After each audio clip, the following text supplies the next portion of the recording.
What is going on, everybody? Welcome back to College Football Talk with Peter Burtnett. Going over the Week 4 slate in this video today. But before I do, if you go on to enjoy this video, please feel free to leave a like, consider subscribing to the channel, and turn on those post notifications so you're always up to date whenever I upload. Starting things out, it's a Good Friday night game, a ranked showdown in Lincoln between the number 24 Illinois Fighting Illini and the number 22 Nebraska Cornhuskers. Both teams come into this game at 3-0. Both teams have a couple of good quarterbacks. I'm going to go over both of those guys now. For the Huskers, you've got freshman phenom Dylan Raiola, 670 passing yards, 5 touchdowns, and an interception. And the Georgia product has completed 74% of his passes. Meanwhile, Luke Altmaier has a very similar amount of yardage. He has 647 yards and 6 touchdowns. Both have been very clean, very efficient for both of these teams in their 3-0 starts. Both of these teams had kind of a rough finish to the 2023 season. Illinois lost their last 2 games. The Huskers lost their last 4. And both of these teams have flipped those fortunes to start 2024. The Huskers are favored by 8.5 in this game. I think they have a really good defense that created a lot of problems through the first 3 weeks, including for Colorado and Shedeur Sanders and Travis Hunter. That's probably the best offense they faced. If you saw my last video, I covered their game against UNI last week. They did struggle a little bit in that first drive against UNI's rushing attack. They went down the field 16 plays, 62 yards, but they were able to buckle down and force a field goal, and that would be the Panthers' only scoring in the game. I like the Huskers. I like their defense. I like their chances to do what a lot of people hyped them up for in the preseason, to be 7-0 heading into that game at Ohio State on October 26th. I'm going with Nebraska 27, Illinois 20. One other game to watch on Friday night. This one is at 10 p.m. Eastern, 7 p.m. Pacific time. It's on the CW network. 3-0 San Jose State goes in to face 3-0 Washington State. Shout out for the Cougars. They got a big win over their rivals, Washington, in the Apple Cup last week, and so they'll be riding that wave of momentum. I don't think San Jose State is a team to overlook, but I would be surprised if Washington State doesn't win this one. Moving into the Saturday slate in the noon Eastern window on ABC, North Carolina State at number 21 Clemson. The Wolfpack are 2-1. The Tigers are 1-1. I don't think either of these teams are quite college football playoff caliber, but in an ACC that is really, I think, up for the taking behind Miami. I think the Hurricanes now, based on how the majority of these teams have started, they're the favorites to win the conference. So I think there is still a bit up in the air, though, as to who will be second and who will be facing the Hurricanes in that conference championship game in Charlotte. I think both of these teams are contenders for that. The Tigers are off a bye. The Wolfpack had another close win, 30-20 over Louisiana Tech last week. Clemson has been a tale of opposites in their first 2 games. 3 points week 1 against Georgia, and then 66 in a beatdown of App State in week 2. North Carolina State, like I said, has played down to opponents, and then they were drilled 51-10 by Tennessee. Clemson's favored by 19.5. I think NC State is able to keep it a little bit closer. I'm going Clemson 34, NC State 17. Another interesting game to watch here in the noon window. James Madison 2-0 since losing Curt Cignetti, the head coach, to Indiana. UNC, Mac Brown picked up a huge win at Minnesota in week 1. They're 3-0. I have the Tar Heels in this game, but I think it could be one that's interesting to watch.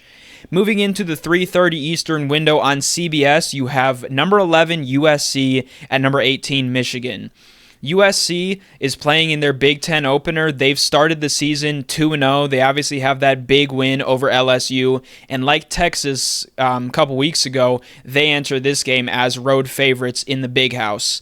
Miller Moss has looked good in terms of passing, 607 yards, 2 touchdowns. That's just over 300 passing yards in his first 2 games. There isn't a wide receiver that's over 150 yards, so that shows there's a variety of options for the Trojans offense, so that is also a positive. And then Woody Marks at running back has 3 rushing touchdowns, and they've had a much better defense compared to last year. Going up against LSU, they only gave up, I believe, 20 points to the Tigers, and then in their last last game against Utah State pitched a shutout. So a much improved defense for USC this year. Michigan, meanwhile, has been disappointing, and I think they were disappointing, although the final score doesn't quite indicate the result in this game. 28-18 win over Arkansas State. The Wolverines were a little bit more in control than that, but still just have looked underwhelming, I would say. I think that's an appropriate word to use for the Wolverines. I think we expected a step back. I'm not going to sit here and be dramatic and say the Wolverines' step back has been off a cliff, but I think they've definitely stepped quite a few rungs down the ladder, and I think this Trojans team is going to be tough coming in. I mean, the way the defense has played for USC, a guy like Davis Warren, who's thrown 6 interceptions to just 2 touchdowns this year, that could be a big piece of this game. Really, I would say the only couple of positives for this Michigan offense, Kalel Mullings has rushed for over 300 yards, and then Colston Loveland has received, I think, over 180 yards. I mean, where is Donovan Edwards? Is he going to show up in a big game? I hyped him up before the Texas game, and he was still absent in that one. I don't know if he's dealing with an injury under the surface, but he has not shown up for the Wolverines yet. I'm hesitant to say that he won't here, but I think the Trojans are able to limit him even if he does have a better game. I'm going with USC still close, but I think they do cover 28-21. ESPN2 quickly going through this game. Georgia Tech 3-1 in the AC, 3-1, 1-1 in the ACC at number 19 Louisville, who's 2-0. The Cardinals are favored by 10 at home. The Yellow Jackets got back in the win column after dropping one to Syracuse a couple of weeks ago.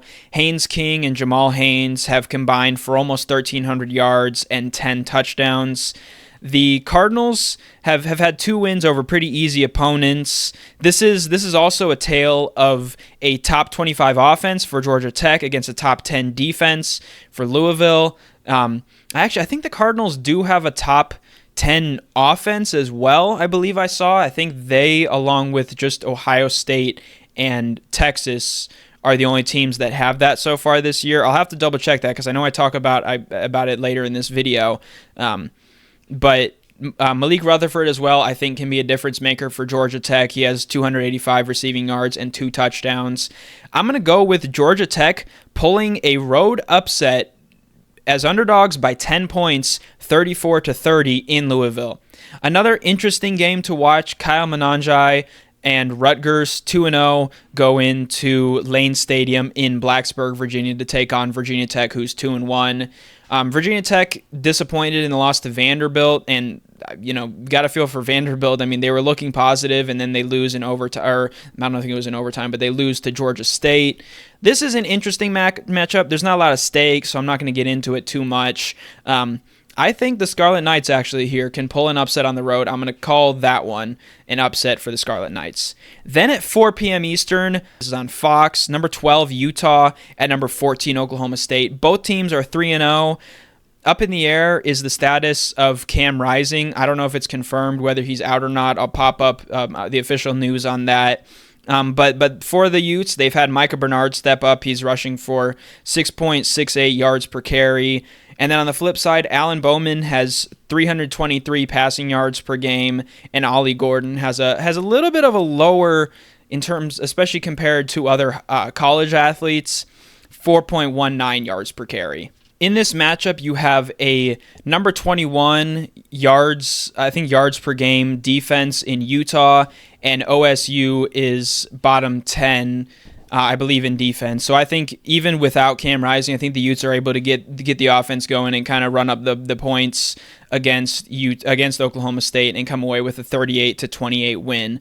Couple of other games to watch in this window. There's not a whole lot of stakes. UCLA at number 16 LSU. I got the Tigers in that one. And then a couple of 2-1 teams in the battle for the skillet, I think, or the iron skillet. TCU at SMU. I think that's an interesting game as well. I think the Horned Frogs get the win on the road. Then the marquee game. I was talking about the afternoon window, but this is the biggest game, I think, of the weekend as a whole. Number 6 Tennessee at number 15 Oklahoma. The Volunteers are favored by 7.5 on the road in a showdown between two 3-0 teams. And this is the team. It wasn't Texas. It's Tennessee here, who has two not only top 10 offenses in defense, not top 5, but a couple of top 2 units. They're number 2 in defense, allowing just 161 yards per game and just 55.7 rushing yards per game, and a number 2 offense that is rattled off 639.3 yards per game and 336 rushing yards per game. Obviously, Nico Iamaleava has been impressive at quarterback, kind of as expected, and then Dylan Sampson at running back. Both of those guys are dangerous. Meanwhile, Oklahoma has disappointed, I would say. Offensively, they rank in the bottom 30 in yards per game. Jackson Arnold has had his share of struggles so far. The fact that this one is in Norman, I think, allows the Sooners to hang around a little bit more.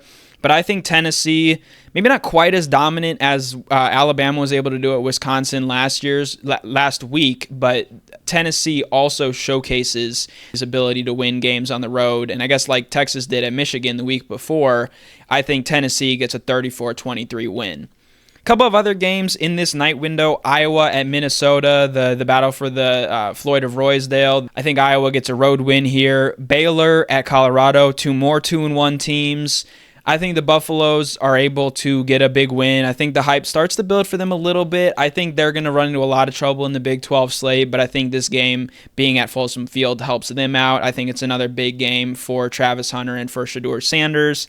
And then finally, number 13, Kansas State at BYU. Both teams here are 3-0. This is an intriguing matchup. I think the Wildcats have a really good team this year. They've honestly exceeded my expectations a little bit. Before the season, I wasn't quite buying into the Avery Johnson hype, but he has delivered so far. A big win over Arizona at home in Manhattan last Friday. And so I'm going with the Wildcats to pull the win on the road in Provo over the Cougars. But that is my rundown of the Week 4 action and my predictions. Let me know in the comments down below what your picks are for these matchups, and if there's any games maybe that I missed in my rundown of the biggest games this week. But thank you so much for taking the time to watch College Football Talk. I'm your host, Peter Burtnett, signing out. Peace.